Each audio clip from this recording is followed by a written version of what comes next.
আপনারা যাচাই করবেন, আপনারা পাকিস্তান, আমাদের পার্শ্ববর্তী রাষ্ট্র ইন্ডিয়া, এগুলাতে যাচাই করবেন, রাজস্থান, দিল্লি, গুজরাট, বহু জায়গায় যাচাই করবেন যে ভালো একটা মা দুম্বা নিতে গেলে পিওর প্রায় মিনিমাম 1,20,000 রুপির নিচে হবে না। গত কুরবানিতে আমি প্রায় 235 পিস দুম্বা সেল করেছি। 235 পিস, 250 পিস, 200-250 পিস দুম্বাই কুরবানি দেশে বিক্রি করেছে। আর টেস্ট মোর দেন, আমরা যদি বলি একটা দুম্বার প্রাইস যদি আমরা 1 লাখ ধরি, আপনারাই বোঝেন হিসাব ক্যালকুলেটর। যেহেতু আমরা ফার্স্ট টাইমই বলেছি যে সুন্নতি একটা প্রাণী নবী রাসূল চড়িয়েছেন, নিশ্চয় এটা অবশ্যই এর কোয়ালিটি কখনোই কমবে না, বাড়বে অবশ্যই বাড়বে। আচ্ছা 40-50-60,000 টাকা হলে একটা ভালো দুম্বা হয় ক্রস। আচ্ছা ঠিক আছে। প্রিয় দর্শক, একটা মানুষের হৃদয় পশুর সাথে থাকলে কত ভালো হয়। এবং পাশাপাশি আমি তো অবাক হয়ে যাচ্ছি, মরুর দেশের প্রাণী, এই যে প্রাণীর মধ্যে যে এত বরকত, একটা প্রাণীর অসুখ হবে না, একটা প্রাণীর 3টা কৃমির ডোজ খাওয়াইতে হবে এবং তার অসুখ বলতে ডাক্তার তার বাড়িতে রেখে আসতে হবে। দুম্বা পালার এটা একটা বড় টনিক যে টেকনিক এবং এটা রহমত যে ডাক্তার বাড়িতে থাকবে। ভাই আনন্দ ভাই, বিপণনের বিষয়টা একটু যদি বলতেন, কারণ আমাদের দেশে অনেক বড় চ্যালেঞ্জ, কৃষক পণ্য উৎপাদন করে বেচতে পারে না। ঠিক আছে, এদের এত পরিমাণে চাহিদা, এটা বলার বাইরে। আমি চাহিদা পূরণ করতে পারি না ওইভাবে মানুষের, বা কাস্টমার যারা গ্রাহক তাদের চাহিদা আমি পূরণ করতে পারি না। অনলাইনে শুধুমাত্র একটা পোস্ট দিবেন, ফোন ধরে ফের পাবেন না, এত কাস্টমার। জি এনাফ অনলাইনে পোস্ট। জি, এবং শেষ টাইমে যখন এই যে ছেলে দুম্বাগুলো যখন বড় হয়, কুরবানি উপযুক্ত, কুরবানি টাইমে দেশের বিভিন্ন জায়গায় বড় বড় যেগুলো হাট বসে, এগুলো হাটেও বেচা বিক্রি হয় অহরহ। আচ্ছা আচ্ছা। আর যদি আপনি এখন বর্তমানে এমন এক যুগ আসতেছে সবকিছু হাতের মুঠাই অনলাইন, এই কারণে অনলাইনে আপনি একটা ছেড়ে দেবেন, আপনার বাসায় থেকে সব বিক্রি হয়ে যাবে। মানন ভাই, গত কুরবানিতে আমি প্রায় 235 পিস দুম্বা সেল করেছি। 235 পিস? 235 পিস দুম্বা ছেলে দুম্বা সেল করেছি। এই এলাকার লোক বড় লোক হয়ে যায় ভাই। সেভ করে করি অল্প স্বল্প করে, একটা যাতে বানাতো আসলে বরকত কি জিনিস। হ্যাঁ জি, 200 পিস, 200-250 পিস দুম্বাই কুরবানি দেশে বিক্রি করেছে। আর টেস্ট মোর দেন, আমরা যদি বলি একটা দুম্বার প্রাইস যদি আমরা 1 লাখ ধরি, আপনারাই বোঝেন হিসাব ক্যালকুলেটর।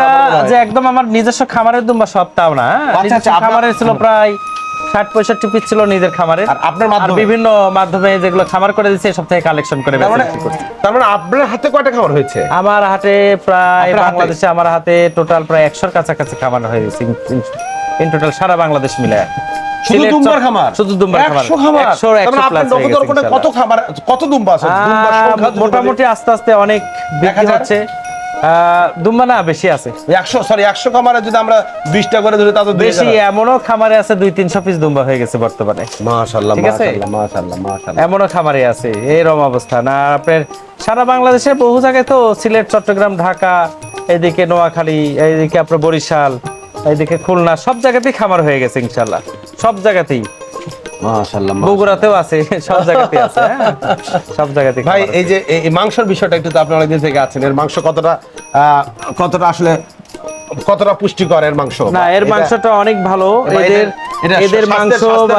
এদের মাংস বা স্বাস্থ্যের জন্য অনেক অনেক ভালো। এখন তো আমাদের যেটা হয়েছে, আমরা তো গরুর মাংস খেতে পারি না ভাই। ভালো যদি নাই হতো, এটা মানুষের উপকারে যদি নাই আসতো, তাহলে এটা সুন্নতি প্রাণী হতো না। মাশাআল্লাহ। কিছু মূর্খ ইউটিউবার আছে, এরা এই দুম্বাগুলার বিষয়ে কিছুদিন আগে দেখলাম উল্টা পাল্টা পোস্ট দিছে। আচ্ছা আচ্ছা। কিন্তু উনি জানেই না, উনি বলছেন যে এই দুম্বা নাকি খাইলে অসুখ বেশক হবে, দুম্বা নাকি অনেক ক্ষতিকর জিনিস। তাহলে এটা সুন্নতি জিনিস কেন হলো? উনি এই জিনিসটা বোঝেই না। আমরা যে বিজ্ঞান বলি, এই দুম্বা থেকে অনেকে যে হার্টের প্রবলেম, তারপর অনেক কিছুই আমরা বড় বড় ডাক্তারদের কাছ থেকে শুনি। এই দুম্বার মাংস বা চর্বি চাহিদাটা মোটামুটি প্রচুর চাহিদা, এর থেকে অনেক প্রতিকার আছে আর কি দুম্বার। যেহেতু আমরা ফার্স্ট টাইমই বলেছি যে সুন্নতি একটা প্রাণী নবী রাসূল চড়িয়েছেন, নিশ্চয় এটা অবশ্যই এর কোয়ালিটি কখনোই কমবে না, বাড়বে অবশ্যই বাড়বে। এই যে দুম্বা করছেন, মরুর প্রাণী হাত যখন ধরেন, আপনার খামারে আসলে কেমন লাগে? না, আলহামদুলিল্লাহ ভালো। এই যে আমি যে প্রাইসটা বললাম, এই প্রাইজে বহুত ভালো, বহুত খারাপ কমেন্টস আসবে হয়তো বা অনেকেতে। এটার মানে হচ্ছে যারা দেখা যাচ্ছে সৌদি মানে আরব কান্ট্রিতে যারা আছে, এরা এগুলা উল্টা পাল্টা কমেন্টস করে, এরা বোঝে না এদের দেশে, আমাদের দেশে যে ক্রস দুম্বাগুলো তৈরি হচ্ছে বর্তমানে, গারল ভেড়া, ডরপার, এগুলা থেকে, এগুলো দুম্বা কিন্তু সস্তা। 40-50-60,000 টাকা হলে একটা ভালো দুম্বা হয় ক্রস। ঠিক আছে। তো এই ক্রস দুম্বাগুলো ওগুলাতে যত আছে সব বেশিরভাগই ক্রস দুম্বা আমরা দেখছি, বা যারা বারবার কুরবানি দিয়ে আসছে, যারা দীর্ঘদিন ওখানে থেকে আসে, যারা খামার করছে আমাদের থেকে নিয়ে, ওনারাই বলে যে ওগুলা পিওর না, ওগুলা ক্রস। যার কারণে ওগুলা সস্তা দাম। আমি বলি সস্তা দাম তো আমার বাংলাদেশেও আছে, কিন্তু এই পিওর টার্কিশ জাতের দুম্বা আপনারা যাচাই করবেন। আপনারা পাকিস্তান, আমাদের পার্শ্ববর্তী রাষ্ট্র ইন্ডিয়া, এগুলাতে যাচাই করবেন। রাজস্থান, দিল্লি, গুজরাট, বহু জায়গায় যাচাই করবেন যে ভালো একটা মা দুম্বা নিতে গেলে পিওর প্রায় মিনিমাম 1,20,000 রুপির নিচে হবে না।